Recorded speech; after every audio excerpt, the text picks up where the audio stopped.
आपने शुरुआत में 21 डेज का जो चैलेंज बताया जी बिल्कुल वो बहुत इफेक्टिव मुझे लगा कि अगर उसे कोई करता है तो वैसे तो मैं भी उसको शुरू करूंगा। जी बिल्कुल। तो सबसे मेन चीज कौन कौन सी 5 रूल्स कौन से होने चाहिए मैनिफेस्टेशन के लिए? देखो मैनिफेस्टेशन के लिए होता है कि एक थॉट को पहले आपने सबसे ऊपर रखना होता है अपनी लाइफ। कोई एक थॉट, कोई एक माइंडसेट, कोई एक पैटर्न पहले डिसाइड कर लो कि मैं इस चीज पर अब जीऊंगा। कब तक? जब तक मैंने रेजिम लिया है।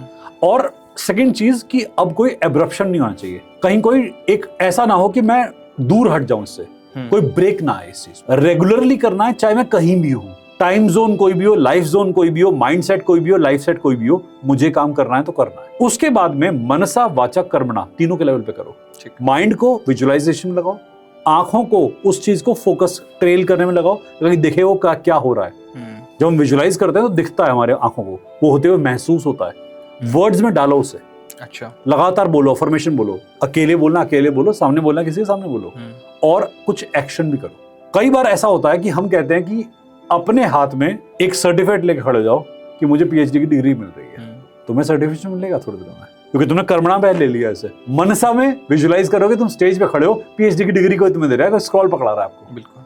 आपने कोट पहना हुआ है, आपने एक प्यारा सा वो गैदरिंग एंजॉय करा हुआ है। फील करो उस गैदरिंग को और बोलो। ऑडियंस के लिए स्पीच तैयार करो कि हाँ thank you so much, thank you so much for this felicitation. आपको मजा आ जाएगा।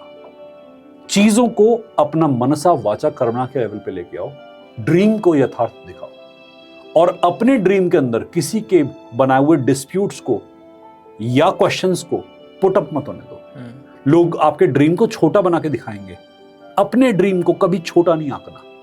लोग चाहे कुछ भी कहें, लोग कितनी भी आफत लगाएं, आपका ड्रीम सबसे ऊपर है। दुनिया बदलेगी, दुनिया का यथार्थ बदलेगा, महादेव कुछ करेंगे, 100% रिजल्ट आएगा तो आएगा। इतना फेथ होना चाहिए आपको ड्रीम पे। और अगर आपको अपने ड्रीम पे फेथ ही नहीं है तो फिर वो ड्रीम आगे नहीं जाएगा। तो अगर ये पॉइंट्स अगर लोग कर लेना अपने अफर्मेशन मैनिफेस्टेशन में, लाइफ चेंज। दो सबसे बड़ी गलती आपको कौन सी लगती है मैनिफेस्टेशन के अंदर कि लोग सबसे ज्यादा ये दो मिस्टेक्स कॉमन करते हैं? एक तो डिसबिलीव करना, और एक ओवर अपने ड्रीम को अपने ऊपर हावी कर लेना कि ड्रीम के बोझ से मर गए।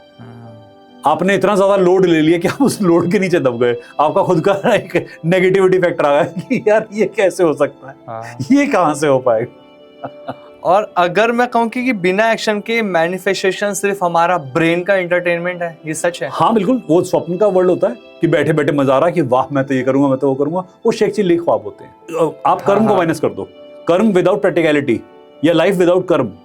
आपका क्या है, एक एंटरटेनमेंट सेंटर है कि सुबह बैठे हैं, आज मैं ये करूंगा, आज मैं नौकरी ढूंढने आ जाऊंगा, आज मैं नौकरी ढूंढने आ जाऊंगा, मैं कहूंगा ऑल द बेस्ट जी। ऐसे बहुत सारे लोग हैं, ऐसे बहुत सारे उदाहरण हैं। हमारे पास एक गुणीजन है, वो डेली के डेली अपनी फैमिली को डेली बताते हैं कि आज मैंने ये करना है, आज मैं यहाँ नौकरी करूंगा। शाम तक वो नौकरी भी खत्म, वो करियर भी खत्म, कल फिर नया नौकरी, कल नया करियर। तो हम उन महानुभावों को कहते हैं वाह, क्या ये मतलब मुंगेरी लाल के हसीन सपने वाली बातचीत चल रही है।